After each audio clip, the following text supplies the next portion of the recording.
सदा सत्स्वरूपं चिदानन्दकन्दं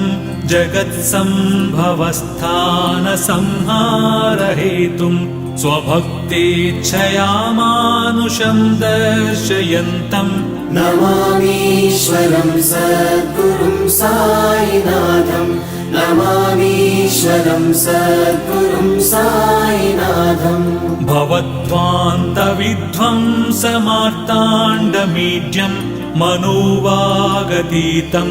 मुनिर्ध्यानगम्यं जगद्व्यापकं निर्मलं निर्गुणं त्वां नमामीश्वरं सद्गुरुं साईनाथं नमामीश्वरं सद्गुरुं साईनाथम् भवाम्बोधिमग्नार्दितानां जनानां स्वपादाश्रितानां